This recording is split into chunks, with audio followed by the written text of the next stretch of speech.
আমাদের প্রিয় নবী সাল্লাল্লাহু আলাইহি ওয়াসাল্লাম বাল্য বয়স থেকেই প্রচণ্ড পরিশ্রমী ও আত্মনির্ভরশীল ছিলেন।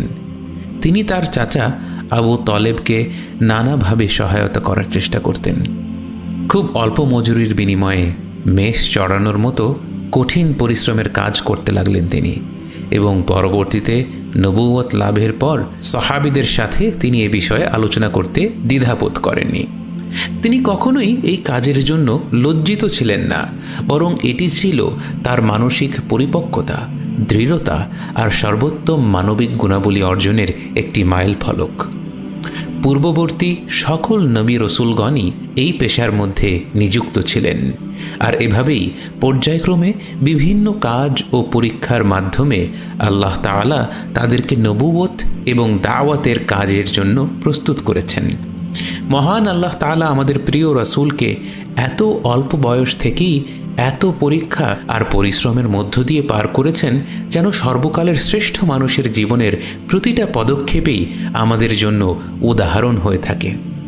রাসূল সাল্লাল্লাহু আলাইহি ওয়াসাল্লামের বয়স যখন আনুমানিক 15 থেকে 17, তখন কুরাইশ নেতাদের মধ্যে হিলফুল ফুদুল নামে একটি চুক্তি হয়। তা তখনকার আরব সমাজে বিদ্যমান থাকা ন্যায়নীতির একটি চমৎকার উদাহরণ।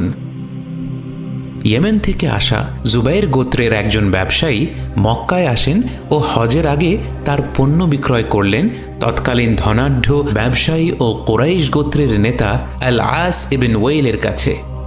আল আস ওয়াদা করলেন যে হজ্জের পরে তিনি তার টাকা পরিশোধ করে দিবেন, কিন্তু তিনি ওয়াদা ভঙ্গ করেন। এক পর্যায়ে সেই ব্যবসায়ী অন্য নেতাদের কাছে ধর্ণা দেন, কিন্তু আল আস প্রভাবশালী নেতা হয় কেউই তার সাহায্যে এগিয়ে আসে না। তখন সেই ব্যক্তি একটি কবিতার মাধ্যমে পুরো ঘটনা কাবার সামনে দাঁড়িয়ে জনসমক্ষে প্রচার করে দেয়। আমাদের বুঝতে হবে যে সে সময়ে জনসমক্ষে দাঁড়িয়ে কবিতা আবৃত্তি করাই ছিল বর্তমান সময়ে সামাজিক মাধ্যমে একটি ভিডিও ভাইরাল হয়ে যাওয়ার মতো। তার কবিতাটি ছড়িয়ে পড়ে মানুষের মুখে মুখে এবং সমাজের সবাই জেনে যায় তার বিরুদ্ধে কেমন অন্যায় হয়েছিল। এই সংবাদ যখনই রাসূল সাল্লাল্লাহু আলাইহি ওয়াসাল্লামের বড় চাচা জুবাইর ইবনে আব্দুল মুত্তালিবের কানে আসে, তিনি তখনই গোত্রের সব সিনিয়র নেতাদেরকে নিয়ে কুরাইশদের বয়োজ্যেষ্ঠ নেতা আব্দুল্লাহ ইবনে জুদআনের বাড়িতে উপস্থিত হন।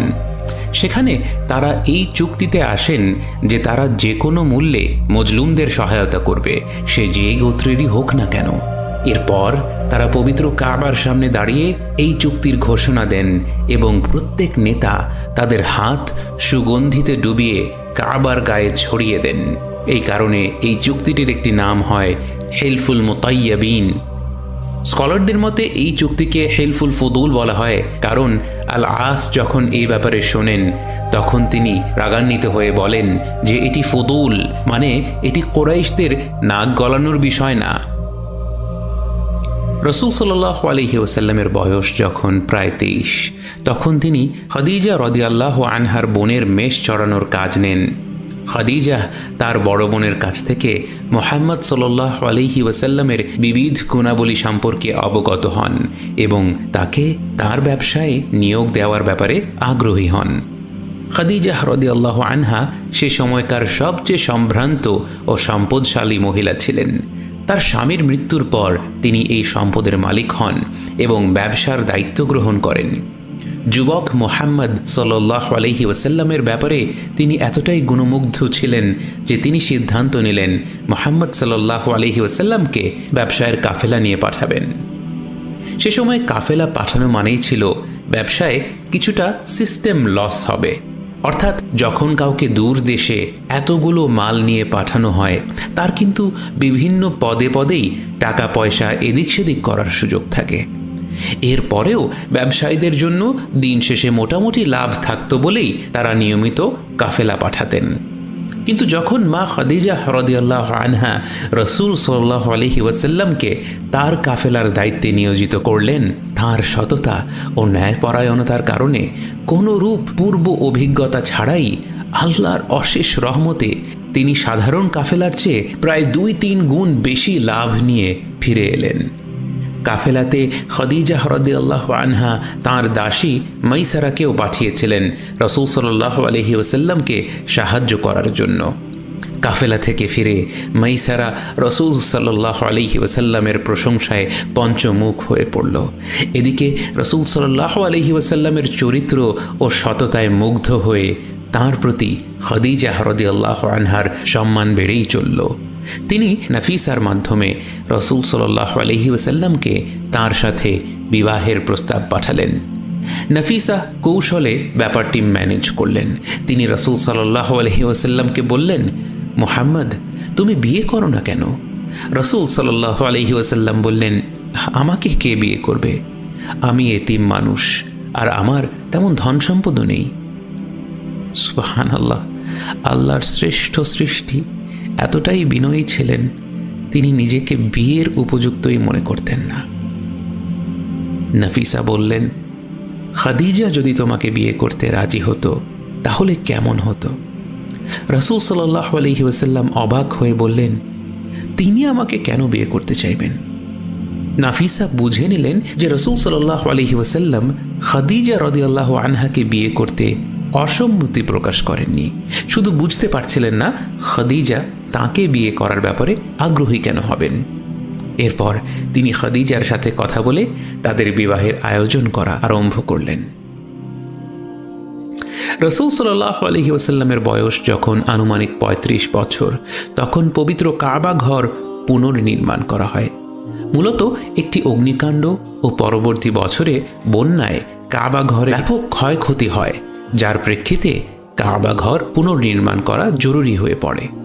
ঠিক সে সময়ে রোমান সিজার ইয়েমেনের একটি শহরে একটি বিশাল আকৃতির গির্জা নির্মাণের উদ্দেশ্যে অনেক দামি মার্বেল পাথর, দামি কাঠ ইত্যাদি আরও অনেক দামি নির্মাণ উপকরণ ও রোমের সবচেয়ে দক্ষ কারিগরকে একটি জাহাজে করে পাঠাচ্ছিল। কিন্তু আল্লাহর নির্দেশে একটি বাতাস জাহাজটিকে এমনভাবে ধ্বংস করে দিল যে জাহাজটি কোনো রকমে জুদ্দা শহরে, যা বর্তমানে জেদ্দা নামে পরিচিত, এসে ভিড়ল। এমত অবস্থায় রোমান সেই জাহাজের নাবিকরা সব মালামাল কোনো রকমে বিক্রি করে দেওয়ার চেষ্টা করল, যাতে করে তারা দেশে ফিরতে পারে। এই খবর যখন কোরাইশ নেতাদের কাছে পৌঁছালো, তারা তাদের সম্পদ জড়ো করে যুদ্ধায় রওনা দিল সেসব উপকরণ কেনার জন্য। আল্লাহ শ্রেষ্ঠ পরিকল্পনাকারী। যেখানে আরবের ধুধু মরুর বুকে নেই কোনো দামি পাথর, নেই কোনো দামি কাঠ, সেখানে অসম্ভব এক উৎস থেকে সব কিছুর ব্যবস্থা হয়ে গেল। শুরু হলো কাবা ঘরের সংস্কার। প্রত্যেক গোত্র এক একটি দিকের সংস্কারের কাজ শুরু করল। ঠিক এই সময়ই সূত্রপাত হয় পবিত্র কালো পাথর সরানো নিয়ে মতবিরোধ। 5 দিন যাবৎ কাজ বন্ধ থাকার পর যখন সব গোত্র যুদ্ধংদেহী, তখন আবু উমাইয়াহ ইবন মুগীরা ছিলেন সেখানকার সবচেয়ে বয়স্ক ও বুদ্ধিমান ব্যক্তি। তিনি বুদ্ধি দিলেন যে পরদিন সকালে যে ব্যক্তি প্রথম কাবায় প্রবেশ করবে তার সিদ্ধান্তই তারা সবাই মেনে নেবে। পরদিন সবাই যখন অধীর আগ্রহে অপেক্ষা করছে, তখন প্রবেশ করলেন সেই মেষপালক আল আমিন খ্যাত সবার প্রিয় মুহাম্মদ সাল্লাল্লাহু আলাইহি ওয়াসাল্লাম। সবাই এতটাই খুশি হলো যে প্রত্যেক গোত্র ভাবল যে তিনি তাদের পক্ষেই রায় দেবেন। এমনটাই ছিল সবার সাথে তার সম্পর্ক। কিন্তু রাসূল সাল্লাল্লাহু আলাইহি ওয়াসাল্লাম এক অপূর্ব সমাধান দিলেন। তিনি একটি চাদরের উপর নিজ হাতে কালো পাথরটিকে রাখলেন এবং সব গোত্রের একজনকে বললেন চাদরের একটি অংশ করে ধরতে। এভাবে সব গোত্র মিলে পাথরটিকে যথাস্থানে সরিয়ে নিল। অবসান হল সম্ভাব্য রক্তক্ষয়ী গৃহযুদ্ধের। রাসূল সাল্লাল্লাহু আলাইহি ওয়াসাল্লামের বিয়ের পর খাদিজা রাদিয়াল্লাহু আনহা তাকে একজন দাস উপহার দেন, যার নাম ছিল যায়েদ। মূলত যায়েদ ইবন হারিথা কহতানি বংশের ছিলেন। বাল্য বয়সে তার পিতা ও মাতার গোত্রের বিরোধের জের ধরে তাকে তার মাতার গোত্রের কিছু লোক অপহরণ করে মক্কায় নিয়ে দাস হিসেবে বিক্রি করে দেয়।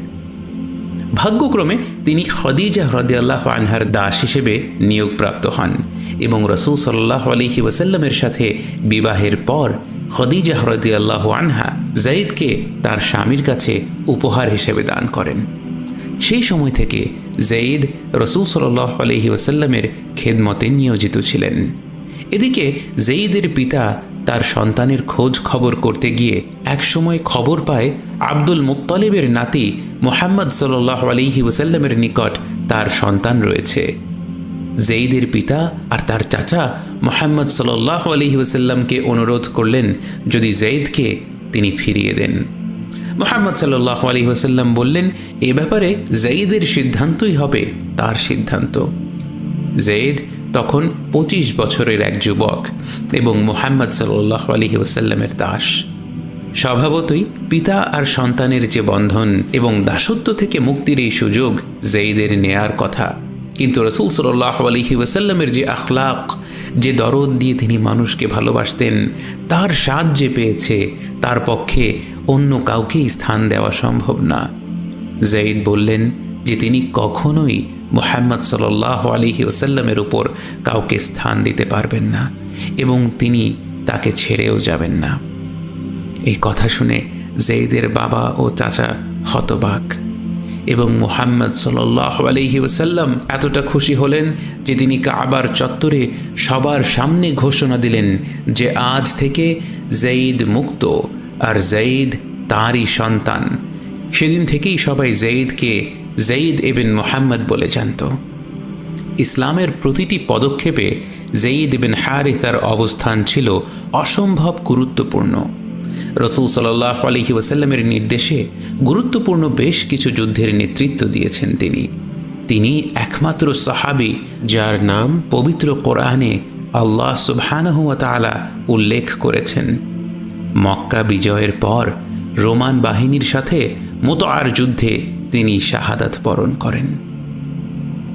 জীবনের এই পর্যায়ে এসে রাসূল সাল্লাল্লাহু আলাইহি ওয়াসাল্লাম নির্জনে কিছুটা সময় কাটাতে আরম্ভ করলেন এবং জীবনের উদ্দেশ্য নিয়ে গভীরভাবে ভাবতে লাগলেন। এক পর্যায়ে তিনি জাবল নূর পাহাড়ে উঠে হেরা গুহায় বসে ধ্যান করা আরম্ভ করলেন। কখনো সমাজের কোলাহল থেকে শারীরিকভাবে নিজেকে সরিয়ে নিতে পারলে মানসিক ও আধ্যাত্মিকভাবেও এক প্রকার স্বচ্ছতা অর্জন করা যায়। পাহাড় চূড়ার সেই গুহায় বসে দূরে কাবার দিকে তাকিয়ে রাতের আকাশ ভরা তারা, খোলা মরুর হাওয়া, বুক ভরা প্রশ্ন আর সত্যের অন্বেষণ করার স্পৃহা নিয়ে রাসূল সাল্লাল্লাহু আলাইহি ওয়াসাল্লাম যেন হারিয়ে যেতে লাগলেন এক অন্য জগতে। ধীরে ধীরে তিনি তাঁর জীবনে ছোট ছোট কিছু পরিবর্তন লক্ষ্য করতে লাগলেন, কিন্তু তখনও নিশ্চয়ই তাঁর কোনো ধারণাই ছিল না কত শীঘ্রই পৃথিবীর ইতিহাসে এক নতুন অধ্যায় আরম্ভ হতে যাচ্ছিল এবং সেই অধ্যায়ের আরম্ভ সেই হেরা গুহা থেকেই।